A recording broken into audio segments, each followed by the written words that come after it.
ایک بزرگ گزرے شاہ بقی الدین ابن مخلد، فرماتے میری 19 سال عمر تھی، میں نیشا پور میں پڑھا کرتا تھا، میرے اندر علم کا بڑا ذوق تھا۔ ایک استاذ کے پاس جب میں پڑھنے گیا تو میرے استاد مجھے فرمانے لگے کہ بیٹے تیرا ظرف بڑا ہے اور میرا علم چھوٹا ہے، تو کسی بڑے عالم کے پاس جا۔ میں نے استاد سے کہا کہاں جاؤں؟ تو کہنے لگے اگر ہو سکے نا تو بغداد شریف چلا جا، امام احمد بن حنبل کی بارگاہ میں حاضری دے، وہ حدیث کے حافظ ہیں۔ آج بھی آپ ان کی مسند امام احمد دیکھیں، جو حدیث کا طالب علم ہوتا ہے اسے مزہ آ جاتا ہے پڑھنے پر۔ کیا بات ہے امام احمد بن حنبل کی، اور انہیں اللہ نے اعزاز دیا کہ آج بھی مکے اور مدینے میں امام احمد بن حنبل کے مذہب پر فتویٰ دیا جاتا ہے، وہاں کے لوگ حنبلی کہلاتے، اتنی اللہ نے انہیں شان عطا فرمائی۔ کہتے ہیں میں نیشاپور سے نکلا جب تو بحری رستے کے لیے میں آنے لگا یہاں، جب جہاز میں بیٹھا نا تو رستے میں طوفان آ گیا، طوفان اس تیزی کے ساتھ آیا اور اتنے دن جاری رہا کہ ہمارے جہاز کی سمت ہی بدل گئی، ڈائریکشن ہی بدل گئی، گویا جانا ادھر تھا تو جہاز کا منہ ادھر ہو گیا۔ فرماتے جا کے کسی کنارے ہم اترے، یہ دیکھیں جو لوگ طالب علم جاتے تھے، فرماتے وہاں جا کے اترے، وہاں پتہ چلا کہ جس جزیرے پہ ہم اترے ہیں یہاں سے اگر پیدل جائیں گے تو 1.25 مہینے میں بغداد پہنچیں گے، اور فرماتے ہیں کہ پیسے بھی کوئی نہیں، ختم ہو گئے۔ اب میں وہاں سے اترا پتے کھاتا، 1.25 مہینہ لگا اور میں بغداد شریف پہنچا، اور جب پوری جد و جہد کر کے وہاں پہنچ گیا نا تو پتہ چلا کہ امام احمد بن حنبل کا تو مدرسہ ہی بند ہو گیا، ان کے تو جمعہ پڑھانے پہ پابندی لگ گئی ہے، وقت کا بادشاہ ناراض ہو گیا، اس کا مطلب ہے وہ بھی سیاسی باتیں کرتے ہوں گے، ناراض ہو گیا، اس نے پکڑ کے آپ کو جیل میں ڈال دیا۔ تو امام صاحب تو پڑھاتے ہی نہیں۔ فرماتے میں اب تلاش کرنے لگا کہ مجھے پتہ چلے امام صاحب کہاں قید ہیں، بتایا گیا کہ ان کو ان کے گھر کو جیل، سب جیل قرار دے کے نظر بند کر دیا گیا، اور گھر کے چاروں کونے میں پولیس کھڑی ہے۔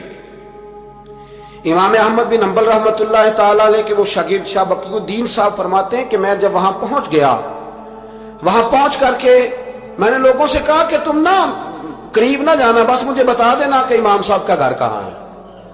تو کہتے ہیں ایک شخص نے مجھے کہا کہ میں انگلی کا اشارہ نہیں کروں گا، آنکھ کا اشارہ کروں گا، کیونکہ حالات بڑے خراب ہیں۔ کہتے ہیں اس نے آنکھ کے اشارے سے بتایا کہ وہ سامنا گیٹ امام صاحب کا ہے۔ کہتے ہیں میں واپس آ گیا، اب ساری رات سوچتا رہا کہ امام صاحب کے گھر تعلیم حاصل کرنے کیسے جانا ہے۔ فرماتے ہیں پھر مجھے ایک تجویز سمجھ میں آئی، صبح جب میں نے اٹھا تو میں نے سر سے پگڑی اتاری، اپنے بالوں میں ہاتھ ڈال کے بال بکھیر دیے، چاروں جانب بکھر گئے، زلفیں رکھی ہوئی تھی۔ فرماتے ہیں پھر میں نے اپنی قمیض کو تھوڑا سا ایک جگہ سے پھاڑا، تھوڑا سا دوسری جگہ سے پھاڑا، ٹخنوں کے قریب کر کے کہتے ہیں میں نے جا کے تھوڑی سی تہمت کو بھی پھاڑا، ہاتھ کے اندر میں نے کاسا پکڑا جیسے فقیر مانگنے والے پکڑتے ہیں۔ اب تو فقیر کہتا نا اللہ بھلا کرے، اللہ بھلا کرے، تو اس زمانے میں کہتے تھے اجرکم علی اللہ، اجرکم علی اللہ، تمہیں اللہ اجر دے، تمہیں اللہ۔ کہتے ہیں یہ وظیفہ میں نے اچھی طرح پکایا، نظریں میں نے جھکا لی، پھٹے پرانے کپڑے پہن کے نا تو بغداد کی گلیوں میں، بغداد کی گلیوں میں تیری تلاش میں پھرا میں جنگل، پہاڑ اور دشت میں۔ کہتے ہیں بغداد کی گلیوں میں کبھی ادھر کبھی ادھر، میں نہ وہ لیے نہ کاسا، میں گھوم رہا ہوں پھر رہا ہوں، تینوں لب دیا آپ گواچے۔ کہتے ہیں میں ڈھونڈتا پھر رہا ہوں مجنو بن کے وچ بازاراں، کدی ککھاں وانگ رلائے، کدی کہایا کنبا سارا، سر نیزے اتے چڑھائے، آزم یار مناؤن دی خاطر اساں کی پیس وٹائے۔ فرماتے ہیں کہ وہ کاسا لیے تو میں نکلا، سپاہی کھڑے تھے، ان سے بھی میں نے کہا اجرکم علی اللہ۔ کہتے ہیں ایک دینار انہوں نے بھی میرے کاسے میں ڈالا۔ پھر امام احمد بن حنبل کا دروازہ آیا تو میں نے دروازے پہ کھڑے ہو کہا اجرکم علی اللہ، اجرکم علی اللہ، اجرکم علی اللہ۔ کہتے میرا جوش ہی بدل گیا۔ امام صاحب نے جھٹ سے دروازہ کھولا، خوبصورت امامہ اور خوبصورت چہرہ، کہتے ہیں ان کا چہرہ دیکھا تو میرے آنسو ہی بہہ گئے، اور امام صاحب نے جب 1 دینار میرے پیالے میں ڈالا تو میں رو پڑا۔ میں نے کہا بغداد کے بادشاہ، او میرے محبوب کے علم کے وارث، میں بھیک مانگنے نہیں آیا، میں تو رسول اللہ کی حدیث سننے آیا ہوں، مجھے نہ آپ نے خیرات نہیں دینی، بس مجھے ایک حدیث میرے نبی پاک روز پڑھا دیا کریں، ایک حدیث، ایک حدیث۔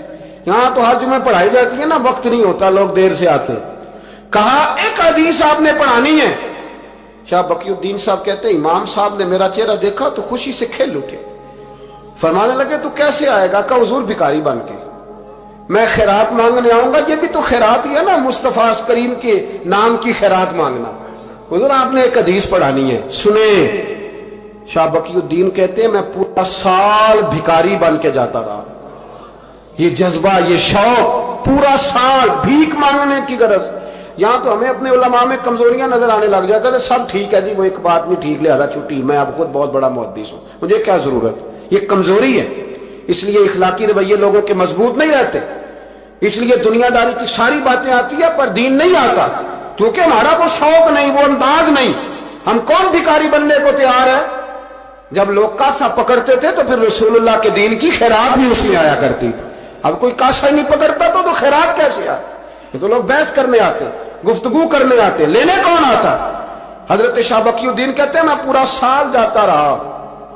امام احمد بن حنبل مجھے فرماتے یار میں بھی سوچتا تھا کہ کہیں میرے علم کو زانگی نہ لگ جائے، دیکھو اللہ نے فضل کیا ہے، مجھے ایک طالب علم عطا فرما دیا ہے۔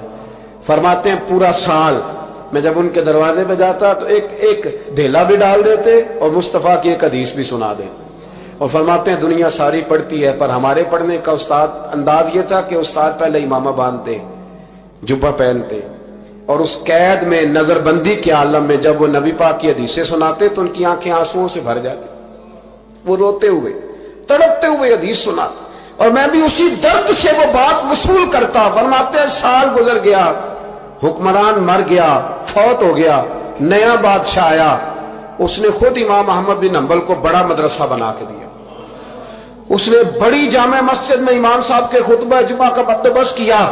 فرماتے ہیں ہزاروں طالب علم کئی ملکوں سے امام صاحب کے دروازے پر آ کے بیٹھنے لگتے۔ فرماتے جب میں بھی پہنچا نا تو امام فرمانے لگے تو ذرا آگے آ جا۔ کہتے میں آگے آیا تو فرمانے لگے بھی علم تمہیں بھی دیتا ہوں، تمہیں بھی پڑھاؤں گا، مرتے دم تک پڑھاؤں گا، پر جو میرے اندر فیض کی خیرات تھی نا وہ ساری اس نے حاصل کر